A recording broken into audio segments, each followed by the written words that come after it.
Hey, we are live, and I've got Yewande, and she's chosen this amazing song.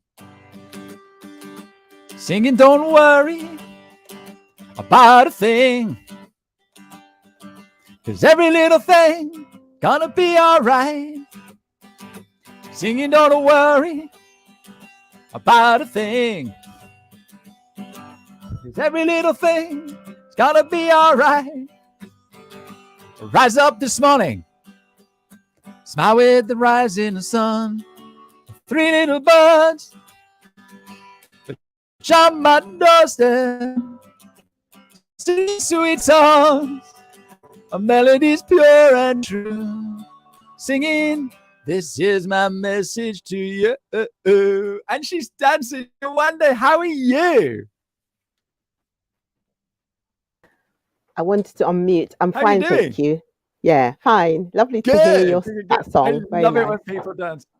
Oh, it's a great song, and for those of you that don't know, every single time I start the show, the first question I always ask is, why did you choose that song?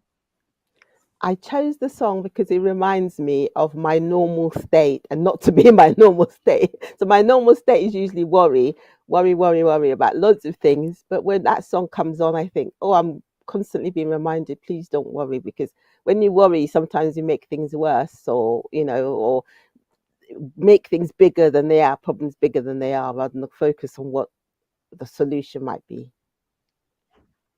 I love that, but we do worry, don't we? Humans. That's what we do, isn't it?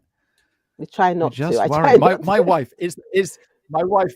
My wife is the world's worst. She won't mind me saying this, but so there was one day, and she goes, "Oh, I'm really worried." I said, "What are you worried about?" I said, "Well, I've got nothing to worry about, so I'm worried that I'm not worried. I'm missing something." Like, oh my goodness, really? Oh no. So we do worry, and it's putting it all into perspective. So Yewande, you're from the Natural Fragrance Company, but you are a sleep expert, aren't you? So maybe you know a little bit about worrying as well. So tell us a little bit about you, what you do. Well, my company is called Natural Fragrance Company. Everyone needs natural fragrance, and it's something natural means something you can grow in nature. And the fragrances are so diverse, and I'm hoping that they'll be therapeutic in some way. So I focused on sleep recently because people have been talking about how difficult it is to sleep with lockdown and lots of different issues that we're hopefully not worrying about too much. So yeah, that's kind of so people come to me and I provide the solution or product which I make or recommend for them. They use it and then they usually give me good feedback afterwards that it did something that they wanted it to do, something positive. Fantastic. Oh, that's superb. Right, we're going to get into the bones of that in a second, but I just want to find out a little bit about what you're doing on LinkedIn and stuff like that. So how long have you been on LinkedIn? Ages. For 15 years when I was a contractor. Wow. Yeah. Okay. Yeah. So LinkedIn. Do you use any other forms? Yeah, I like to kind of go in and say, hello, how are you? When people have a work anniversary, or if they have a birthday, or if they've been promoted, I'll say, well done on your promotion and things like that, and wish them well. I like to post once a week if I can. I like to also look at people's posts, and a lot of things come up into my stream, or I type in someone's name that I think is really interesting and look at their posts. And people have so many interesting things to say, and I just read a lot of posts and comment on them or like them. So you're getting entertainment and education from the platform, and inspiration, yes, and empowerment, and inspiration. Yeah. Oh, good. I love that. And that's the thing, right? LinkedIn is lots of different things to lots of different people. So that's great to hear. Do you use other social media regularly? I do. I've started using Instagram a bit more. So after my sleep clinic, sometimes I post something, or if I'm doing a fair market, I post something. So because a nice lady helped me to kind of give me a step-by-step guide through it, and I was able to kind of on Instagram. Yeah, idiot's guide. Because I find there's too many things going on. I need like an idiot's guide to say step by step, or else I get drawn in, and then 3 hours is gone, and all I'm looking at lots of different posts and I don't want to spend my 3 hours just looking at different posts on Instagram. Yeah, and I think that's the thing. These platforms, although they're brilliant, they're only brilliant if you know how to use them. Yes. And I guess that's true of life. You're sort of like, Yeah. Some people have got a lovely cooker in their house, but they don't know how Yeah. to bake, so Yeah. it only ever gets used for jacket potatoes. Yeah. And it's just knowing how to use these things. Fantastic. Yeah. How much time do you reckon you spend on LinkedIn, Yewande? I reckon I spend between an hour and 2 hours a day, which is quite a lot. Wow, that is quite a lot. But do you get business from LinkedIn? I do get business from LinkedIn, yes. So that's a couple of hours But well spent, isn't it? for me, it's more like you're being social, you're wishing people well, you're educating people, hopefully doing the same like I get from them, inspiring, educating, supporting people as well. Like, some people write something about their daughter or their son or their mom, and you're supporting them in some way and saying, and empathizing with them and building relationships. So I'm using LinkedIn for building relationships, really, professional relationships. No, fantastic. And that is one of the things that I talk about when I teach people how to use LinkedIn, because it's not a sales tool. It is an extension of all these meetings that we have with people. There's lots of networking events and that go on, but they're physical and you have to physically go. And this is similar, but all online. And the way you're doing it, I love that. Wishing people well, supporting them and stuff like that.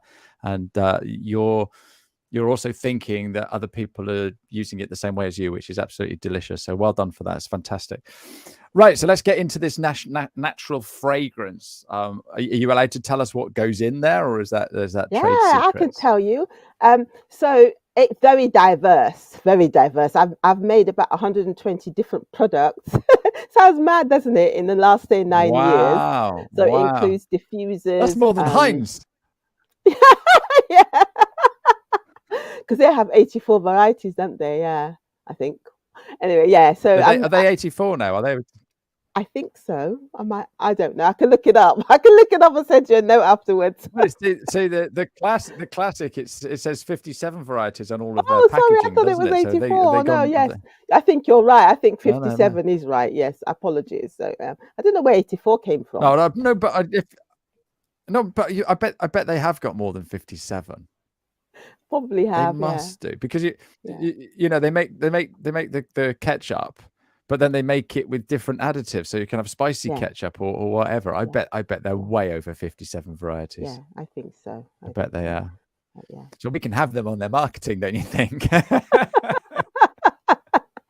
Hashtag Heinz. Yeah, absolutely. So how many? Sorry, say that again. 100 and how many? 120. 120. And Yeah. are they all available today, or some of them you don't use now? Or So basically, it's a bit prescriptive. So people might say, "Oh, I've got dry skin, dry feet," which is quite a common thing. So I would say, what kind of dryness is it? Because it could be very dry or extra dry. So if it's extra dry, I might prescribe. Well, prescribe may be a bit strong word, but I might recommend 3 things, like glycerin-based one, sunflower-based one, like an oil, and one that's based with beeswax. So if it was very, very dry skin, I'll say do layering, do 3 different layers and do it for 3 weeks. And then maybe choose one of them that you can use for the rest of your life. Plop on last thing at night, and it works all through the night. And then, so a lot of it is teaching as well, and recommending and telling people the best way to use things, and seeing how long the issue has gone on and what the issue is, and trying to be specific to notice what's happened, and hopefully, follow up and say, is it okay? If it's not, recommend someone else, like a herbalist or someone. But most of the time, when people do something like that, it will get rid of the first layer of the issue, and then there might be another issue. It could be sleep, or it could be restlessness, it could be other things. But and my aim is to try and help people to the next level of their wellness. Yeah, no, perfect. And so, how did all this come about? Good question. Well, I was working in IT. I think I might have mentioned it. I was an IT kind of specialist. And then I had my second son about 19 years ago, and he had lots of issues with his skin. It was sensitive skin, he had rashes, he had eczema. And then I was in a steep learning curve to know what best to do to help him. and look after him. I went to the doctors and she was very helpful, but the cream she gave him didn't actually sink into the skin. It didn't help as much as I wanted to. It didn't give me any positive. It just sat there and I think, oh, it's not really doing much. So I thought, what can I do? So I did loads of research and I started using pure oils because our skin produces oil itself called sebum. Yeah. I'm sure you know that. Yep. Yeah. And then if I added extra oil like sweet almond oil, it got better slowly, gradually. It took between 3 weeks and 4 months sometimes to actually completely get rid of it. And sometimes it came back somewhere else, like the ear or behind the knee or in the crook of his arm. But if it did come back, I knew what to do to try and give it the best way of healing. Also, I got him to drink water, try to sleep on time, try to eat vegetables, kind of more holistic. Then people can't ask them, what did you do with him? And I told them, and then I made quite a few different items. And in the end, I thought, I made quite a few. Is there a craft fair I can go to? And that was May 2012. So almost Right, 10 okay. years now, I've been kind of trying to do markets, Wow. craft markets. Just before the Olympics in the UK, you're going to a little craft fair with a few bottles of amazing fragrances, and you're changing people's perception of all this sort of thing. So that's incredible. That's incredible. How is your son now? Much better. much better. Everything Fantastic. went when he was 18. It was like, there's nothing. He's got nothing. It's like, clear. And he's 19 now, so he's kept it clear, except for acne on his face. We're working on that. Okay. I think it has to do with hormones, but that's another story. Yes, absolutely. Yeah, no, I think a lot of us struggled in our adolescence when we were younger. Yeah. It's 20. It just reminded me it's 20. Sorry. It got turned 20 in August. Right. Okay. It does, doesn't it? And we still think of our kids, and I still call my kids, and they go, but we're adults. Yeah, but you're still my kids. Yeah, and I saw a picture. One of your kids had a kid. Yeah, I was literally just going to say that my eldest has got a kid of her own. Brilliant. So yeah, so that's the thing, isn't it? It's and sometimes we do need reminding that look, we're not kids anymore, Dad. They'll always be your baby. And this is what I try to say to them. I said, look, you've got one of your own now. So we make all these fragrances and you're helping people there. So how did you get into this sleep thing then, Yewande? Good question. So I go to a wonderful networking group called Networking for Good, and I had a one-to-one, and the lady I was saying, they want to invite speakers. And I said, what shall I talk about to one of the organizers? And she said, give me an idea of what you might want to talk about. And I said, I might want to talk about how I make all these things, because people seem to be interested in the research and the making process. And I've noticed that, because when I go to networking groups online, mainly online, it was just one about October 2020. And people were saying I'm struggling with sleep because of lockdown, because of the pressures, because of lots of different things like that, COVID. And she said, why don't you just talk about sleep? Because give some tips about sleep. Because I've noticed myself actually over the years, people want to buy lavender bags or lavender products because they want to rest, sleep, and relax. And that came up quite constantly. And then that was the point. She said, talk about sleep, give people some sleep pointers, the environment that they can set up for sleep. And that was when it started. And I started talking at different networking groups about sleep. So I talked about sleep to Networking for Good, Basingstoke, LinkedIn connections, a charity group, anyone who have me. Digital Age Expo twice. People who wanted me to speak to them about sleep. And also I started my sleep clinic as well. May 2021, because Keith Grover, he said, you can start your own clinic if you wanted to. You can start a LinkedIn clinic, massage clinic, just get people together and talk about how it can get better. So I thought Friday afternoons for half an hour I would talk about sleep for half an hour. Whoever comes, they talk about how can sleep better, how can rest better, because it's quite a big area. So I want people to be able to kind of joining the conversation. If you're a therapist, if you're a coach, if you're we had a lady who does back remedies come last Friday. Neuro linguistic programming. If you want to talk about sleep, people are welcome to come and just share their information about sleep.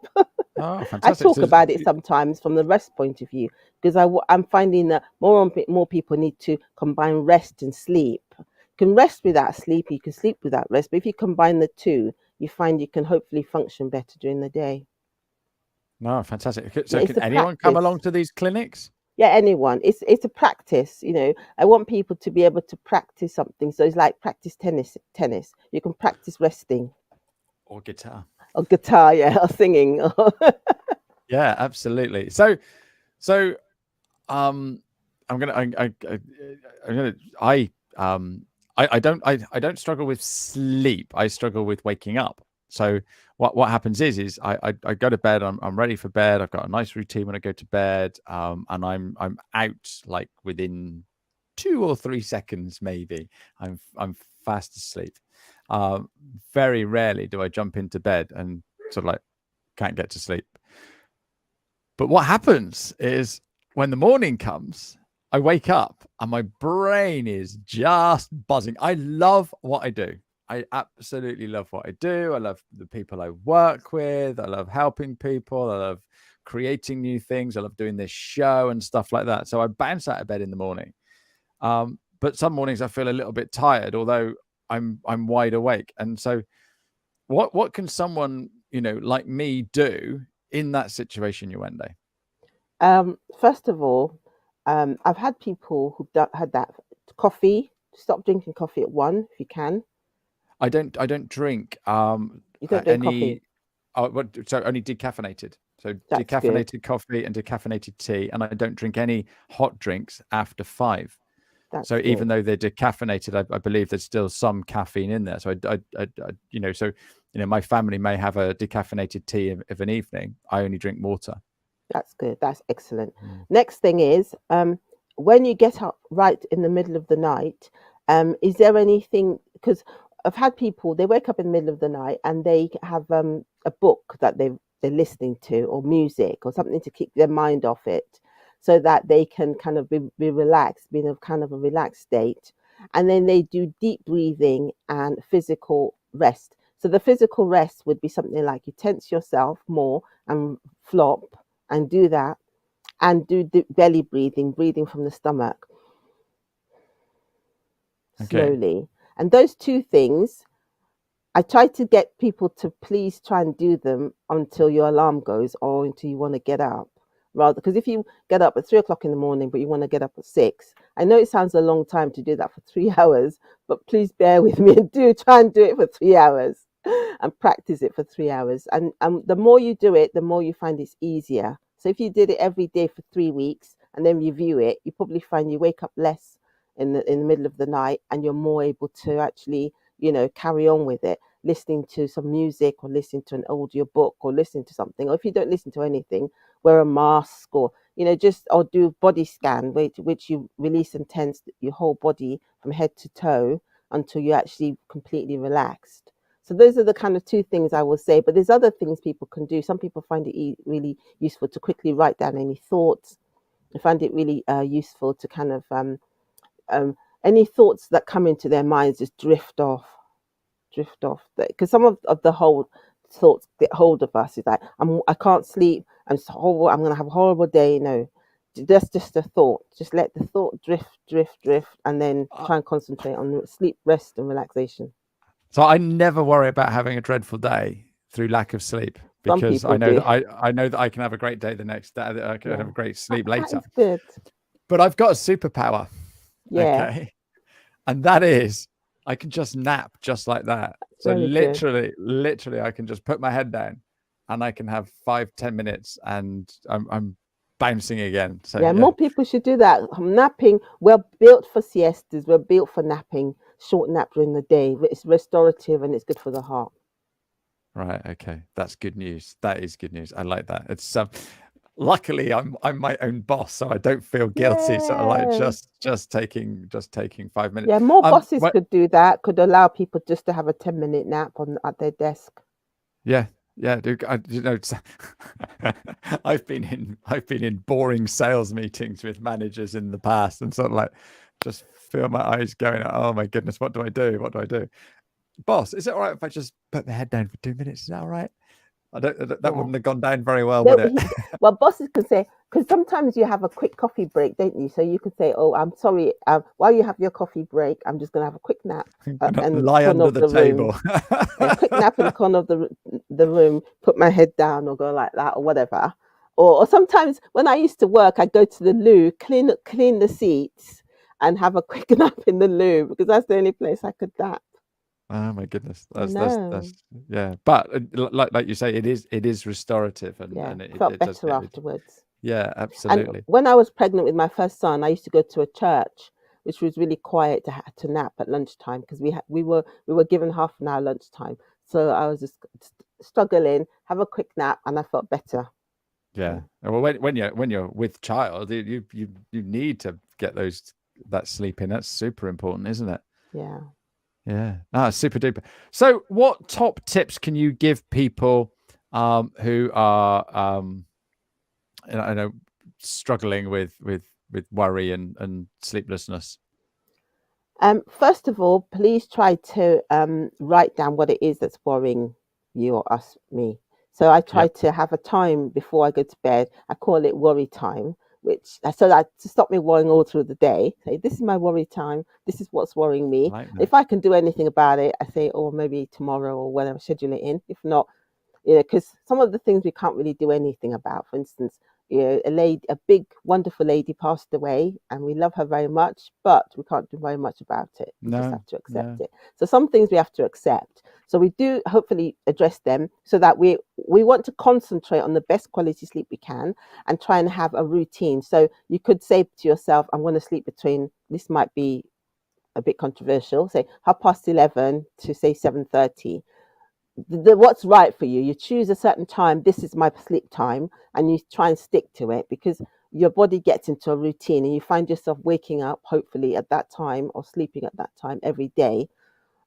Obviously, there's variations in life, but you decide the best times that you're going to rest and sleep and relax, and then try and keep to it. And if you have deadlines, maybe say, oh, I'm going to work half an hour extra or something, and manage it so that you can get the rest. So ideally, you want to rest for 8 hours. Ideally, I'm talking about an ideal world. Work for 8 hours and then do your leisure time for 8 hours. So that's 24 hours. Perfect. Yeah, so the top tips are deal with worry, which goes back to the song, and have a set time of sleep, rest, and relaxation. Fantastic. And then I've got hundreds of other tips, but apart from that, those are my top tips. If you've got hundreds of other tips, then you want people to get hold of you. So what's the best way for people to get hold of you, Yewande? Connect with me and send me a note on LinkedIn because I'm on LinkedIn all the time. Well, we know that. Yeah, about 2 hours a day, apparently. You've been a lovely guest today. I'm just going to quickly go to talk about my guest next week. But when I come back, I've got my last question for you. So just bear with me a second when we go and find. I've got a dementia specialist on next week, which is absolutely incredible. Here she is, a lady called Michelle Rashif. She is in charge of Dementia Prevention UK, and she's coming in to talk to us about how we can prevent dementia. And I guess one of the things she's going to talk about is making sure we have enough sleep. Hey, Yewande? Yes. Absolutely. Right. So my last question for you is, what tip would you give your 16-year-old self? Don't worry. Honestly, brilliant. It sounds like cliche, doesn't it? But I'd say, things are not going to be as bad as you think they would be. Because I used to catastrophize more then. So, when you don't know what you're going to do with your life, you don't know who you're going to have, whether you're going to have a life partner, you're going to know what, childbirth is going to be like, even though it's really painful. It's not, people have survived it. You can survive. So, I think worry. So. Whole generations. Yeah. So don't worry. Don't Perfect tip. worry. Yeah. So we start off the show with "Don't worry" and we end the show with "Don't worry." Yewande, you've been lovely today. Thank you so much for being a guest, and we will be back next week. Cheerio now. Bye bye. Thank you. Bye.